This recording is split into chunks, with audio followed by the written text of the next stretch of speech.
નમસ્કાર, India news ગુજરાતમાં હું આપની સાથે નિલેશ રાઠોડ. સમાચારની શરૂઆત કરીએ તો સુરતમાં થયેલા ડિમોલિશન મામલે હાઈકોર્ટે કડક વલણ અપનાવ્યું છે.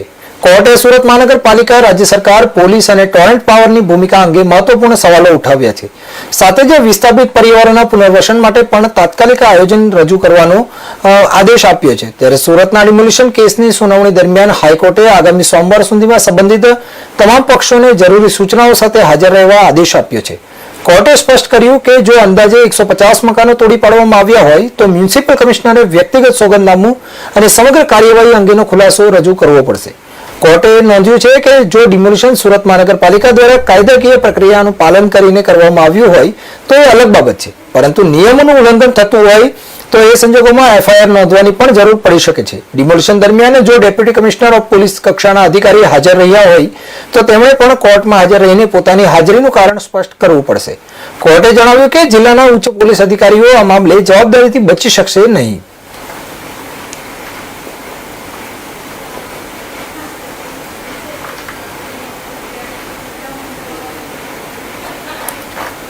સુરત નાસીરનગર ડિમોલિશન મામલે આજે એક મહત્વના સમાચાર સામે આવી રહ્યા છે. હાઈકોર્ટમાં આ અંગે થયેલી કેસમાં આજે સુનાવણી હાથ ધરવામાં આવી હતી, જેમાં સુરતમાં થયેલા ડિમોલિશન મામલે હાઈકોર્ટે એક કડક વલણ અપનાવ્યું છે. કોર્ટે સુરત મહાનગરપાલિકા, રાજ્ય સરકાર, પોલીસ અને ટોરેન્ટ પાવરની ભૂમિકા અંગે મહત્વપૂર્ણ સવાલો ઉઠાવ્યા છે. સાથે જ વિસ્થાપિત પરિવારોના પુનર્વસન માટે પણ તાત્કાલિક આયોજન રજૂ કરવાનો આદેશ આપ્યો છે. સુરતના ડિમોલિશન કેસની સુનાવણી દરમિયાન હાઈકોર્ટે આગામી સોમવાર સુધીમાં સંબંધિત તમામ પક્ષોને જરૂરી સૂચનાઓ સાથે હાજર રહેવા આદેશ આપ્યો છે. કોર્ટે એ પણ સ્પષ્ટ કર્યું છે કે જો અંદાજે 150 મકાનો તોડી પાડવામાં આવ્યા હોય તો મ્યુનિસિપલ કમિશનરે વ્યક્તિગત સોગંદનામું અને સમગ્ર કાર્યવાહી અંગેનો ખુલાસો પણ રજૂ કરવો પડશે. કોર્ટે એ પણ નોંધ્યું કે જો ડિમોલિશન સુરત મહાનગરપાલિકા દ્વારા કાયદાકીય પ્રક્રિયાનું પાલન કરીને કરવામાં આવ્યું હોય તો એ અલગ બાબત છે, પરંતુ નિયમોનું ઉલ્લંઘન થયું હોય અને તો એ સંજોગોમાં એફઆઈઆર નોંધવાની પણ જરૂર પડી શકે છે. આ સાથે ડિમોલિશન દરમિયાન જો ડેપ્યુટી કમિશનર ઓફ પોલીસ કક્ષાના અધિકારી હાજર રહ્યા હોય તો તેમણે પણ કોર્ટમાં હાજર રહીને પોતાની હાજરીનું કારણ સ્પષ્ટ કરવું પડશે. કોર્ટે જણાવ્યું કે જિલ્લાના ઉચ્ચ પોલીસ અધિકારીઓ આ મામલે જવાબદારીથી પણ કોઈ બચી શકશે નહીં. સુરત નાસીરનગરમાં થયેલા ડિમોલિશન મામલે અત્યારે એક મહત્વના સમાચાર જે પ્રમાણે સામે આવી રહ્યા છે તો સુરતમાં થયેલા ડિમોલિશન મામલે હાઈકોર્ટે કડક વલણ અપનાવ્યું છે. કોર્ટે સુરત મહાનગરપાલિકા, રાજ્ય સરકાર, પોલીસ અને ટોરેન્ટ પાવરની ભૂમિકા અંગે મહત્વપૂર્ણ સવાલો ઉઠાવ્યા છે.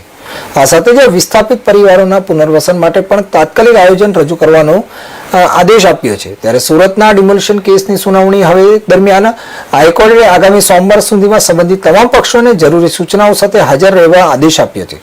કોર્ટે સ્પષ્ટ કર્યું કે જો અંદાજે 150 જેટલા મકાનો તોડી પાડવામાં આવ્યા હોય તો મ્યુનિસિપલ કમિશનરે વ્યક્તિગત આ અંગેનું સોગંદનામું અને સમગ્ર કાર્યવાહી અંગેનો ખુલાસો પણ રજૂ કરવો પડશે.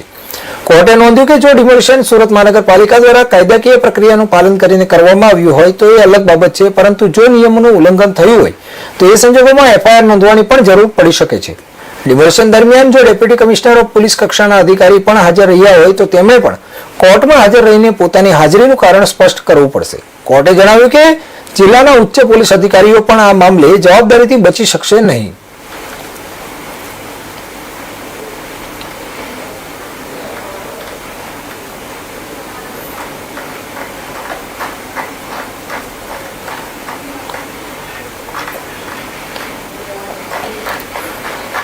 તો નાસીરનગર ડિમોલિશન મામલે હવે કોર્ટમાં સુનાવણી ચાલી રહી છે. ત્યારે સુરતમાં થયેલા ડિમોલિશન મામલે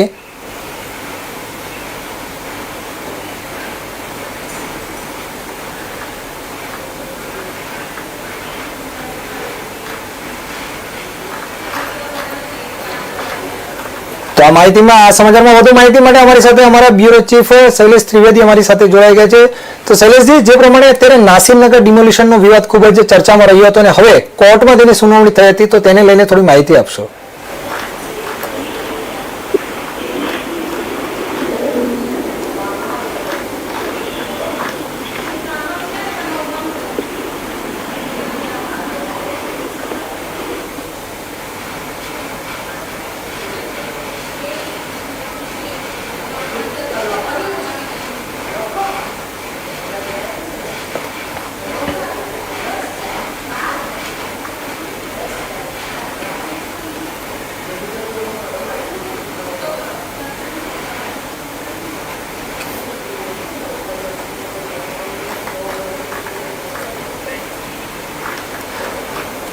શૈલેષજી, જે પ્રમાણે ચર્ચાસ્પદ રહેલા નાસીરનગર ડિમોલિશન મુદ્દે હાઈકોર્ટમાં જે સુનાવણી થઈ હતી તેને લઈને માહિતી આપશો.